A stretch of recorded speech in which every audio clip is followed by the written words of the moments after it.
Happy 5M Monday, everyone. It's Monica from President of the Guru Intelligence Network here on another Monday morning discussing the 5Ms. So this morning, we're going to start with, we're going to be talking about Moat, the third M in our series. And if you are enjoying these videos, please like, share, subscribe, and keep watching these videos so you can learn tons and tons more about the 5M strategy. So today we're going to be discussing the five moats. So when you think of the word moat, what do you think of? Well, hopefully you're thinking about a castle with this body of water around it that's there to protect the castle from intruders. So if we start thinking of a stock or a business as a castle and it needs protection from intruders, so in this case we're looking at intruders from competition, that is what we refer to as moat. So what does Warren Buffett say about moats? Well, he says capitalism is all about someone coming along and trying to take the castle. And now what you need a castle that has a durable advantage or a castle that has a moat around it. So a moat is referring to something called a competitive advantage. So Warren Buffett says the key to investing is not assessing how much an industry is going to affect society or how much it will grow, but rather determining the competitive advantage of any given company and above all, the durability of that advantage. So we need to find what the competitive advantage of that company is, and also how durable is it? How easy is it for that moat to be breached? So as mentioned, there's 5 moats that most companies out there will hopefully have if you're investing in them. So the first one's an obvious one. It's the brand moat. So here are some companies that have a strong brand moat. So brand can be defined as a term, a design, a symbol, or any other feature that identifies that company separate from its competition. It is something that's used in marketing and advertising, and it's important for brand recognition. So a customer that goes to this company will recognize it for its brand, logo, or image. And it will also have a certain quality to it. So a customer will like the product or service, and it has a consistency to it. So when a customer goes to purchase that product, they know what they're getting, they like what they're getting, and if they have an option between that product and another one that they're not familiar with, they'll tend to go for the brand rather than the other one, simply because they know them. The second moat is the price moat. So this one's another obvious one. So these are companies that compete on price. We've got basically a simple moat. It's one that competes on price. So they have to be the low-cost producer to survive. If their prices go up in any way and their competition goes down, then they're going to lose market share and their moat has been breached. So it's really important for these companies to keep their prices low. The next moat is the secret moat. So obviously this secret moat competes on something that the other competitors don't have. So it may be a patent, a process, a copyright. It could be, in this case, a recipe or an ingredient that the competition doesn't have and isn't able to get. So these companies, if you talk to employees that have worked for them, they say that above all, they protect their secret. And there's a good reason for that, because that would breach their moat and they would lose market share in the industry. So if you wanted Coca-Cola, there's obviously lots of Coca-Colas on the market, but obviously Coca-Cola has a distinct flavor.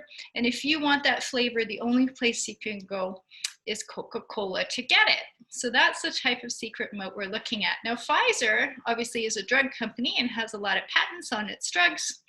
And we're looking at 3M, which has a lot of patents on medical equipment and so forth. So when you're looking at companies to invest in, look at whether or not they have a secret moat as well. So the next moat is the toll bridge moat. So this makes the company a virtual monopoly. So they are pretty much the only way you can actually get a product or service. So if we're looking at the Canadian Pacific Railway that crosses Canada, it's really the only railway that does that. And if you want to ship your goods across Canada, you're probably going to be using the CP rail. Pacific Gas and Electric Company is a famous one because it's the only gas company you can buy your electricity from in California. So they are definitely a monopoly there.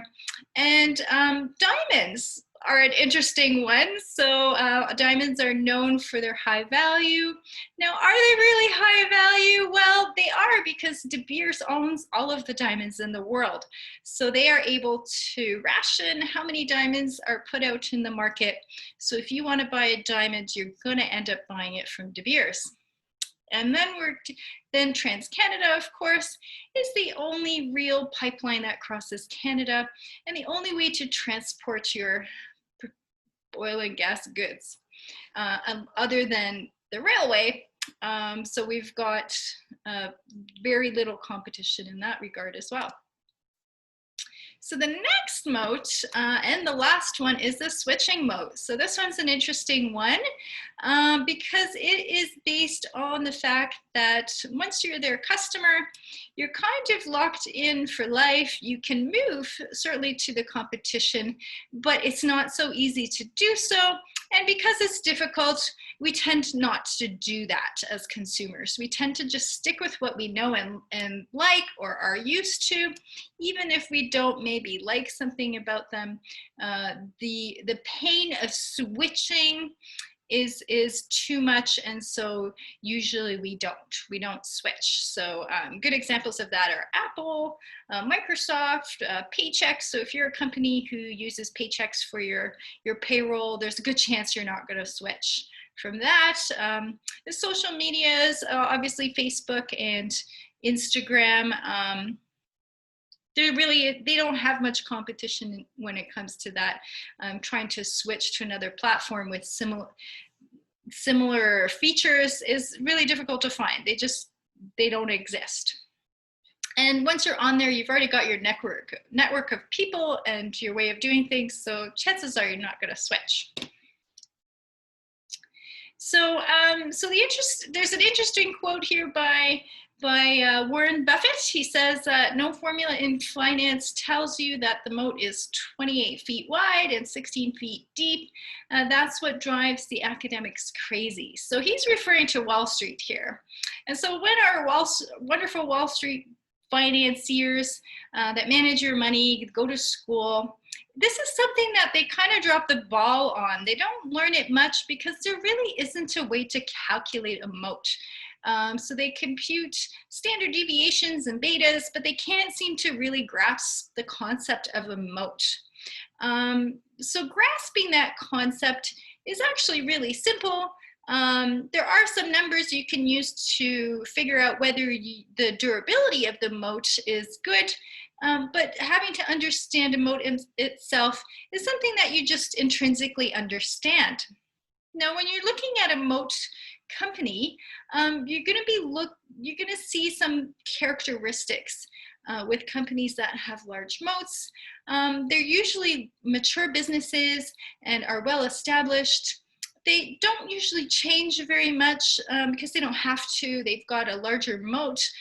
So their company is actually relevant because of the moat. And if they change it, they can actually have issues. So we saw Coca-Cola change up their formula a couple decades ago to cherry Coke, and they changed up their formula a little bit, and it didn't work. So they ended up going back to Coke Classic, and now they're back to their original. formulation of Coke. So these companies have steady revenues and earnings and growth. They often have more than one moat. So when you're looking at your company, have a look and see if maybe more than one moat applies to that company. Because the more moats that company has, the better. The less likely the competition can breach that moat. And what we're looking for is a really good moat that the competition can't breach, and one that is driving steady revenues over time. So I really hope you enjoyed this section on moats, so 5 moats that we're talking about today. Next week, we'll be talking about how to determine whether your moat is durable, and we'll be looking at some growth rates. And I hope you have a really good week. If you like this video, please like, share, subscribe, and keep up the good work. You're going to be an expert at this soon. As you can see, it's not very difficult. It's actually intuitive once you actually just take it in. All right. Well, thanks for joining me today, and I hope you have a wonderful week. Happy 5M Monday, everyone.